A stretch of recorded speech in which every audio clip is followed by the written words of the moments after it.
Hey guys, John V here from Phone Arena. Right now you're watching our video comparison between the iPad 4 and the Microsoft Surface RT. These are two of the most outstanding tablets out right now, and for good reason. In the PC space, we know that Microsoft has a huge presence, whereas Apple has a small piece of the pie. But here in the tablet space, it's the opposite way around. Apple has a huge share versus Microsoft, which is just establishing its presence with the Surface. Now, they both have a lot to offer, and they are similar in terms of their functionality, but we're going to find out which one's going to be better off for your $500. Obviously, these two tablets are employing very different looking designs as we look around, but you could tell right away you have a 16:9 aspect ratio with the Microsoft Surface versus the 4:3 aspect ratio of the iPad. But the great thing about these two is that the fact they use some nice high quality choice materials here. You have this magnesium composite on the Microsoft Surface, and you have that brushed aluminum casing with the iPad. Gives them their clean appearance and also sturdiness. There's a decent amount of weight with both of these two here, but it kind of still complements its overall great construction. They're both very skinny at 3/700 inch thick, so neither one comes out to be more skinny than the other. The only difference here is just that whether or not you like the rounded corners of the iPad 4, or if you actually prefer the more tapered edges of the Microsoft Surface. But either way, both are definitely premium. Without a doubt, the biggest and most notable difference between these two tablets are found with their displays. You have a 10.6 inch 16:9 aspect ratio display on the Microsoft Surface, making it a little bit more ideal for watching movies and videos versus the 9.7 inch Retina display on the iPad 4, but it just wins in a category of just pure details with this Retina display. So the resolution here is 24:8 by 1536 versus 1366 by 768 on the Surface. And obviously, even though here in the home screen, when you're looking at stuff, it's not a big deal. It's most notable in just the web browser. As you're looking at fine details in the web browser, we notice that the iPad 4 just has a lot of sharpness with its fine text, whereas on the Surface, it's more jagged, but again, it's remedied by simply doing some pinch gestures. But no question about it, the iPad 4 has a higher resolution, more detail with its display. On top of that, they both exhibit some of the other same qualities. For example, nice wide viewing angles, natural looking color production. We just noticed that the iPad 4 just has a little bit more vibrancy with its warmer tone, so it does stand out just a little bit more, but both are great for outdoor visibility. Their power buttons are both raised, thankfully, but the iPad 4 is just a little bit more pronounced and springy in response. As far as some of the other items that these two tablets share, they include their microphones and also 3.5mm headset jacks. As far as the rest, the Surface features two speakers, left and right, versus just a single speaker on the iPad 4. And they both also utilize proprietary connection docking ports here. You have the Lightning docking port with the iPad 4, and you have a magnetic connection here with the Microsoft Surface. But the Surface also features some other useful things, like a USB port so you could connect a flash drive, a keyboard, and even a mouse. You have the usefulness of also a micro HDMI out port, so you get a mirrored experience. You have another docking connection port here towards the bottom, so you connect other peripherals like the touch cover and type covers that has to offer. And finally, the Surface also packs a nifty and very useful kickstand for typing and watching videos. And lastly, we have the rear cameras, but right away, it's kind of indicative that the iPad 4 has a slightly better one here. It's a 5-megapixel autofocus camera with an f2.4 lens. It has the ability to shoot videos in up to 1080p resolution. On the other hand, with the Microsoft Surface, it's only a paltry 1-megapixel one. It's a fixed focus, and on top of that, it could only shoot videos up to 800p resolution. On paper, some people might assume that the Microsoft Surface will have the advantage just because it's powered by a quad-core 1.3 GHz NVIDIA Tegra 3 processor with 2 GB of RAM. In contrast, the iPad 4 is packing a dual-core 1.4 GHz Apple A6X processor with only 1 GB of RAM. But honestly, even though there might be a disparity between their hardware, their real-world performance are pretty much identical to one another. Both very quick and responsive with pretty much all basic tasks. So whether you're opening up an application, pinch zooming, kinetic scrolling, stuff like that, or even moving between open applications, they're relatively quick. And even for more other processor-intensive tasks like playing games, they both exhibit the same performance. Ultimately, if you're considering picking up either of these two tablets, the biggest thing you're going to have to actually think about is which platform experience you're going to want to side with.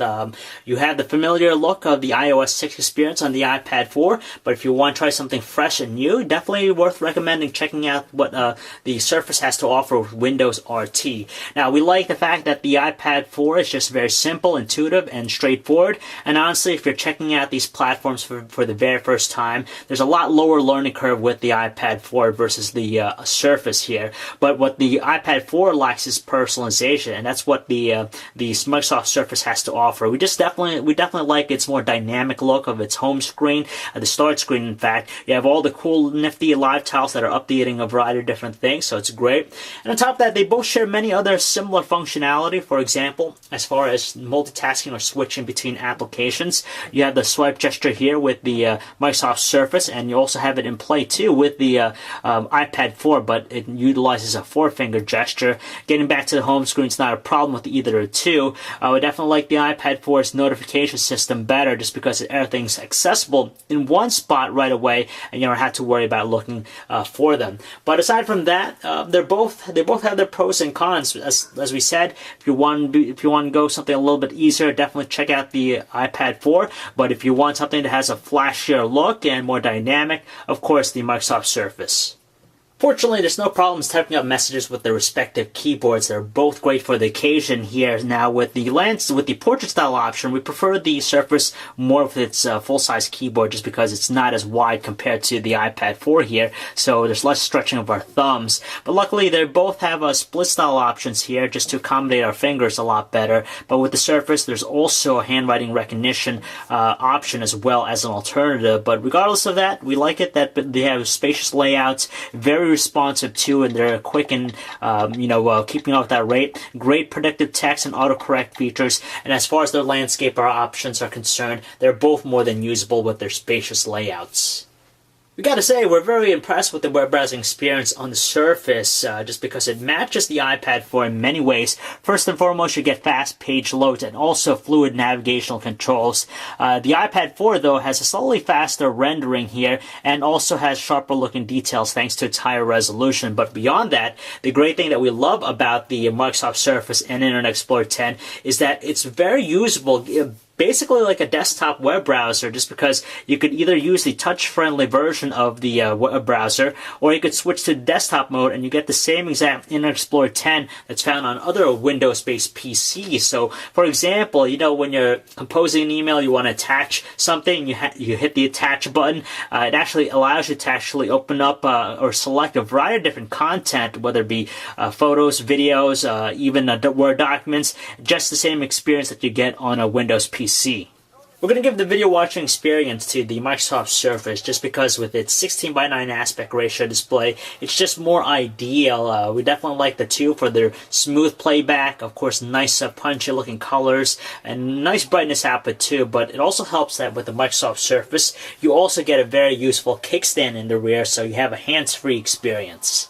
Hands down, folks, the iPad 4 is the better device when it comes to taking photos, just because it's a 5-megapixel camera versus 1 megapixel. So obviously, when it comes to pure details, there's no arguing about the winner here. It's the iPad 4. You just have a sharper looking visuals versus a lot duller looking tones with the Microsoft Surface. But luckily, they both exhibit very natural color tones with their reproductions, and they have really good exposures as well. In low lighting situations, however, again, the iPad 4 really shows its worth with its f2.4 lens, as it's better able to compensate with its exposure.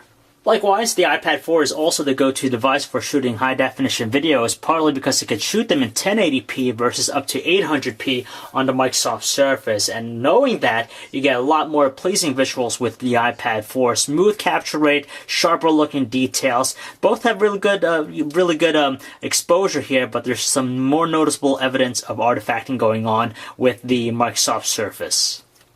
Between the two, we gotta say, battery life is pretty much close to one another between these two tablets, and compared to some other devices within the same size category, they're definitely above average. In fact, we're able to get between a day to a day and a half out of mixed usage, which would be more than Apple for any Wi-Fi tablet. So you have 500 bucks in your pocket and you're probably wondering which tablet to side with. Well, honestly, both are great recommendations just because there are good reasons why they're considered premier tablets on the market. So with the iPad 4, we love its Retina display. It has some nice sharp details, of course. It's impeccable construction. It takes better photos and videos on the Surface. And on top of that, you have the wealth of third-party applications that are tablet optimized just because the platform has been around for quite some time. Of course, the look and feel of the UI is still kind of on the boring side. In contrast, though, the Microsoft Surface, we like its interesting looking designs, also has a solid build quality to it. But on top of that, we definitely like the usefulness found with its kickstand, the USB port, so you can connect a variety of different peripherals, and of course micro HDMI output, so it's a very complete right off the bat. And as far as the software experience is concerned, it has the personalization aspect and dynamic look to actually really capture our attention.